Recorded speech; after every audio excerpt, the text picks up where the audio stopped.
Bạn đã bao giờ cảm thấy như mình đang mất kiểm soát cuộc sống của chính mình để người khác, đặc biệt là phụ nữ, quyết định con đường mà bạn sẽ đi? Nếu có, đây có thể là một dấu hiệu cho thấy bạn đang đánh mất sức mạnh nội tại và để người khác chi phối số phận của mình. Video này sẽ chỉ ra cho bạn những cách mà những người đàn ông yếu đuối vô tình để phụ nữ kiểm soát cuộc sống của họ, từ việc luôn tìm kiếm sự chấp nhận cho đến việc bỏ qua mục tiêu cá nhân và sợ hãi cô đơn. Nhưng điều quan trọng nhất, chúng tôi không chỉ ra vấn đề mà còn cung cấp cho bạn những giải pháp cụ thể để giành lại quyền kiểm soát và xây dựng những mối quan hệ lành mạnh hơn. Xem đến cuối video, bạn sẽ nhận được những giá trị thiết thực, giúp bạn không chỉ hiểu rõ bản thân mà còn tránh những sai lầm có thể gây ra sự lệ thuộc trong mối quan hệ. Nếu bạn muốn phát triển tinh thần mạnh mẽ và không bị cuốn vào những vòng xoáy của sự phụ thuộc, đây chính là cơ hội để bạn thay đổi cuộc sống của mình. Hãy theo dõi đến cuối và đừng quên chia sẻ suy nghĩ của bạn ở phần bình luận, cũng như nhấn like để ủng hộ kênh. Tìm kiếm sự chấp nhận liên tục. Một trong những đặc điểm dễ nhận thấy nhất ở người đàn ông yếu đuối là họ thường tìm kiếm sự chấp nhận từ người khác, đặc biệt là từ phụ nữ. Điều này xuất phát từ sự thiếu tự tin và không tin vào giá trị của bản thân. Những người này sẽ luôn dựa vào ý kiến của người khác để cảm thấy mình có giá trị, và họ sẽ làm mọi thứ để làm hài lòng đối phương, thậm chí là từ bỏ những gì họ thực sự muốn. Trong triết lý Phật giáo, điều này được gọi là chấp trước một sự phụ thuộc vào sự xác nhận từ bên ngoài, mà thực tế không bao giờ có thể lấp đầy được sự thiếu hụt bên trong. Nếu bạn luôn sống trong vòng tròn này, bạn sẽ bị cuốn vào sự phụ thuộc và không bao giờ có thể phát triển về mặt tinh thần. Một câu chuyện thực tế mà tôi từng chứng kiến là của một người bạn thân. Anh ấy luôn dựa vào lời khen ngợi từ bạn gái để cảm thấy mình quan trọng. Điều này khiến anh mất đi sự độc lập, và cuối cùng, khi mối quan hệ kết thúc, anh cảm thấy như thế giới sụp đổ. Nhưng sau một thời gian tự chiêm nghiệm, anh nhận ra rằng điều anh cần không phải là sự chấp nhận từ người khác, mà là sự tự trọng từ bên trong. Đây cũng là bài học mà bạn có thể áp dụng. Hãy tập trung vào giá trị của bản thân, và bạn sẽ không còn cần phải tìm kiếm sự chấp nhận từ người khác nữa. Nếu bạn từng rơi vào tình trạng này, hãy chia sẻ suy nghĩ của mình ở phần bình luận và nhấn like nếu bạn cảm thấy những chia sẻ này có ý nghĩa với bạn. Bỏ qua mục tiêu cá nhân. Khi một người đàn ông bỏ qua mục tiêu và đam mê của mình để làm hài lòng phụ nữ, anh ta đang từ bỏ quyền điều khiển cuộc sống của chính mình. Điều này thường xảy ra khi một người đàn ông sợ mất đi mối quan hệ. Vì vậy anh ta chọn con đường dễ dàng là theo đuổi mục tiêu của đối phương thay vì của mình. Nhưng điều này dẫn đến mất cân bằng và cuối cùng sẽ gây ra sự bực bội, thiếu thỏa mãn. Trong triết lý Phật giáo, chánh tinh tấn là một trong những yếu tố của bát chánh đạo, nhấn mạnh vào việc không ngừng nỗ lực để hoàn thiện bản thân. Việc bỏ qua mục tiêu cá nhân là đi ngược lại nguyên tắc này. Để giữ vững sự cân bằng trong mối quan hệ, cả hai người cần tôn trọng và ủng hộ mục tiêu của nhau. Tôi nhớ một người bạn khác từng yêu say đắm đến mức từ bỏ giấc mơ của mình chỉ để hỗ trợ bạn gái trong công việc của cô ấy. Ban đầu, anh ta nghĩ mình đang làm điều đúng đắn vì yêu, nhưng về lâu dài, anh ta dần cảm thấy trống rỗng khi không còn theo đuổi ước mơ của mình. Sau khi nhận ra sự mất cân bằng, anh quyết định quay lại với mục tiêu cá nhân, và điều đó không chỉ giúp anh phát triển hơn mà còn giúp mối quan hệ của họ trở nên lành mạnh hơn. Sợ hãi việc ở một mình. Nỗi sợ cô đơn là một trong những lý do chính khiến nhiều người đàn ông yếu đuối để phụ nữ kiểm soát cuộc đời họ. Họ sợ cảm giác trống trải khi không có ai bên cạnh, nên họ sẵn sàng làm mọi thứ để giữ lại mối quan hệ, dù nó không còn lành mạnh hay không còn mang lại hạnh phúc. Đây là một sai lầm lớn, vì nó khiến người đàn ông từ bỏ bản thân chỉ để tránh sự cô đơn. Phật giáo dạy về trung đạo, nhấn mạnh vào sự cân bằng và việc chấp nhận cả niềm vui lẫn nỗi đau trong cuộc sống. Khi một người đàn ông có thể đối diện và chấp nhận sự cô đơn, anh ta sẽ trở nên mạnh mẽ hơn từ bên trong và không còn bị chi phối bởi nỗi sợ mất mát. Tôi từng gặp một người đàn ông đã duy trì một mối quan hệ độc hại chỉ vì anh ta sợ việc phải ở một mình. Dù mối quan hệ đã làm tổn thương cả hai, anh ta vẫn không dám buông tay.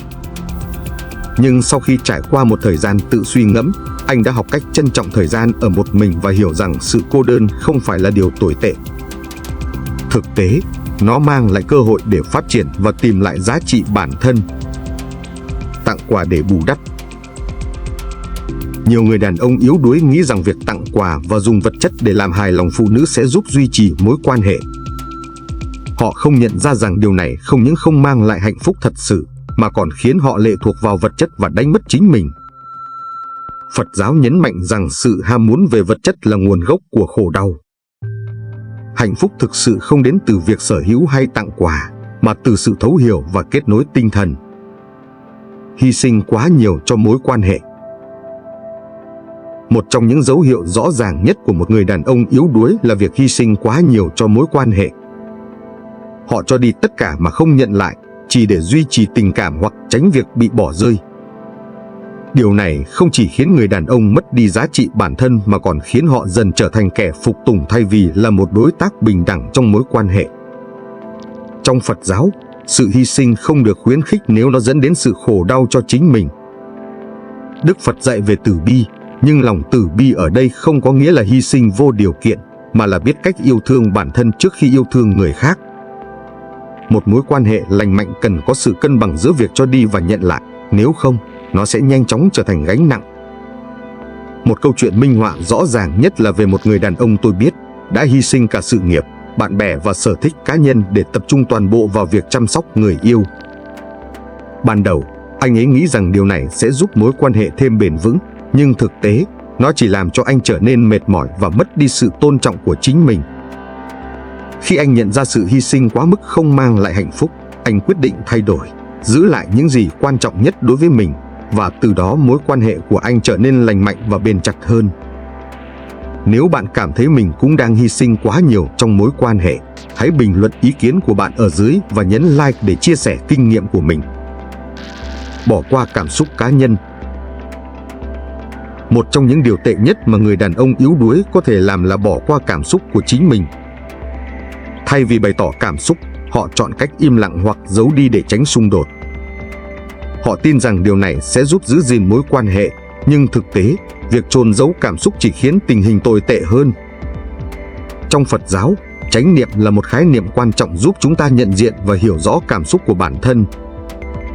Bỏ qua cảm xúc cá nhân là đi ngược lại với chánh niệm, vì nó làm mất đi sự kết nối giữa tâm trí và cảm xúc. Khi một người đàn ông không thể bày tỏ cảm xúc của mình, họ sẽ trở nên khép kín, không còn khả năng xây dựng một mối quan hệ sâu sắc và bền vững. Một câu chuyện thực tế về người đàn ông tôi từng gặp, anh ấy luôn giấu đi những bất mãn và cảm xúc tiêu cực để tránh làm tổn thương người yêu.